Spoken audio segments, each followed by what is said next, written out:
Dear students of class 12th English literature, आज lecture 1 Hindi version lecture में students हमारा topic है critical analysis.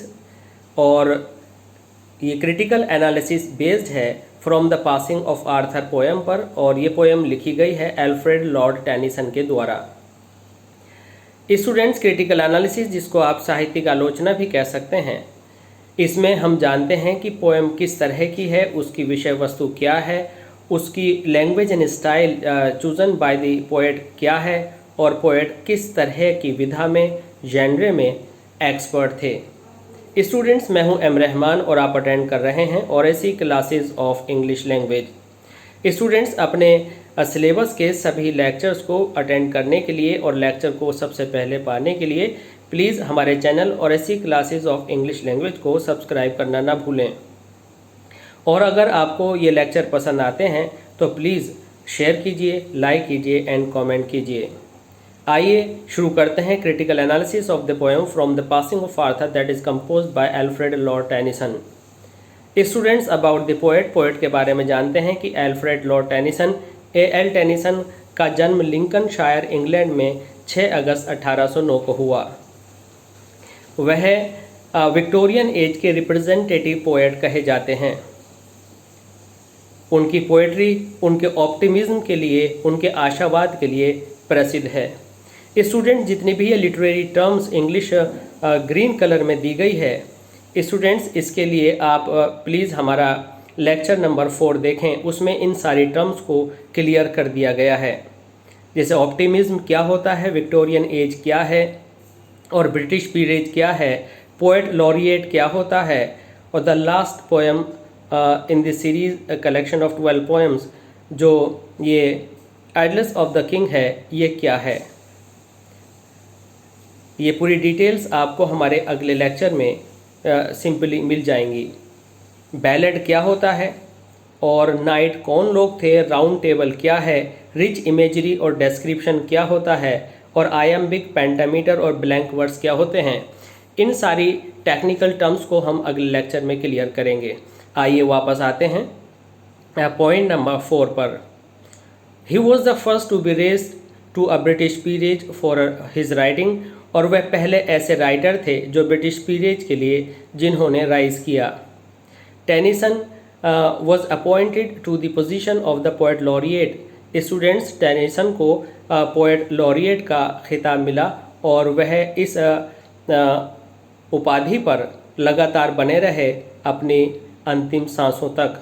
Students, Alfred Lord Tennyson की मृत्यु 6 अक्टूबर 1892 में एल्डवर्थ में 83 वर्ष की आयु में हुई।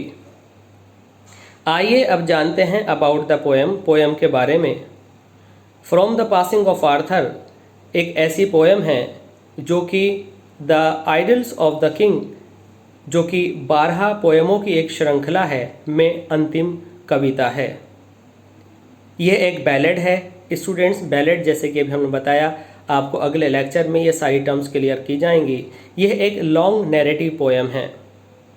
इसके अंदर romantic legend of the king Arthur को डिस्क्राइब किया गया है, और उनके एक प्रसिद्ध और वफादार जो नाइट थे, उनके साथ उनका लास्ट मिलन, उनका लास्ट नाइट के द्वारा दी गई किंग आर्थर को विदाई इसमें दर्शाया गया है, जिनका नाम बेडिवियर है, और वह एक बहुत ही लॉयल और मशहूर उनकी राउंड टेबल के नाइट थे।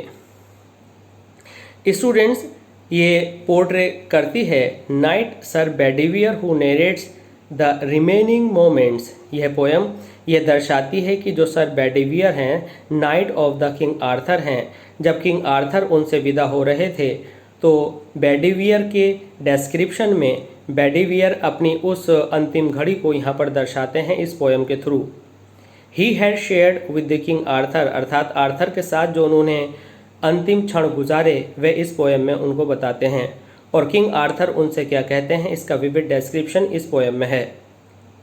अगर हम इस पोएम की भाषा शैली की बात करें तो यह इमेजरी, जो कि एक पोएटिक डिवाइस है, इससे भरपूर है, और इसके जो पैसेजेस हैं, जो इसके स्टैंजाज हैं, वो इस तरह से डिस्क्रिप्शन से भरे हुए हैं कि मानो आंखों के सामने एक पिक्चर सी आ जाती है। In portraying the scenes in the poem, कि जो पोएम के अंदर सीन चल रहे हैं जहाँ पर बेडीवियर नदी के किनारे पर खड़े हुए हैं और राजा आर्थर नदी में अपनी 3 रानियों के साथ जो उस किंगडम को छोड़कर जा रहे हैं, तो पूरी तस्वीर हमारी आंखों के सामने आ जाती है। अगर हम इस पोएम की लेखन शैली की बात करें तो ये लॉन्ग नैरेटिव पोएम है, आपने पहले जान लिया। लेकिन अगर इसकी छंद रचना की बात करें तो स्टैंजा मेकिंग की बात करें तो ये आयम्बिक पेंटामीटर जो कि ब्लैंक वर्स में है लिखी गई है। अभी आयम्बिक पेंटामीटर और ब्लैंक वर्स क्या होता है स्टूडेंट्स, ये इस लेक्चर में बताना मुमकिन नहीं है।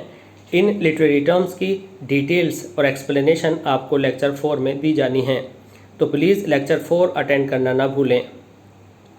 स्टूडेंट्स, आशा करता हूँ कि ये जो लेक्चर है आपकी लिटरेरी जीनियस को बढ़ाने में, समझ को बढ़ाने में काफ़ी कारगर साबित होगी। और साथ साथ जब आप अबाउट द पोएम के बारे में यहाँ जान लेते हैं तो आपको एक्सप्लेनेशन में काफ़ी आसानी होती है कॉन्टेक्स्ट लिखते समय। और लैंग्वेज स्टाइल जानने के बाद आप उसको अच्छे से कमेंट में डाल सकते हैं जब आप एक्सप्लेनेशन लिख चुके होते हैं, जिसको आप इस कमेंट को द ब्यूटी ऑफ पोएम या पोएटिक ब्यूटी भी कह सकते हैं। आई होप कि ये लेक्चर आपको बहुत अच्छे से समझ में आया होगा। प्लीज़ इसी तरह से सारे लेक्चर्स देखते रहिए और इन ऑनलाइन क्लासेस से पूरा लाभ उठाइए और अपने मार्क्स को अच्छे से बढ़ाइए। अगर आपको ये लेक्चर अच्छा लगता है और समझ में आता है तो प्लीज़ हमारे चैनल को सब्सक्राइब करना ना भूलें और इसे शेयर करना और लाइक करना बिल्कुल ना भूलें। यदि आप कुछ और लेक्चर्स चाहते हैं जो हमारे द्वारा अपलोड किए जाएं तो प्लीज़ कमेंट बॉक्स में हमें लिखना ना भूलें। इसके बाद हम आपके सिलेबस के अनुसार जो आपकी पोएटिक डिवाइसेस हैं या फिगर ऑफ स्पीचेस हैं उन पर भी लेक्चर अभी अपलोड करने वाले हैं। और आपको ये भी कोशिश करेंगे कि ग्रामर में आपके इडियम्स और फ्रेजेस, होमोफोन्स, होमोनिम्स आपको किस तरह से आसानी के साथ याद कराए जाएं, उस पर भी आपको लेक्चर जल्द मिलेंगे। सो प्लीज़ सब्सक्राइब ज़रूर कीजिए हमारे चैनल और ऐसी क्लासेस ऑफ इंग्लिश लैंग्वेज को। बहुत बहुत धन्यवाद।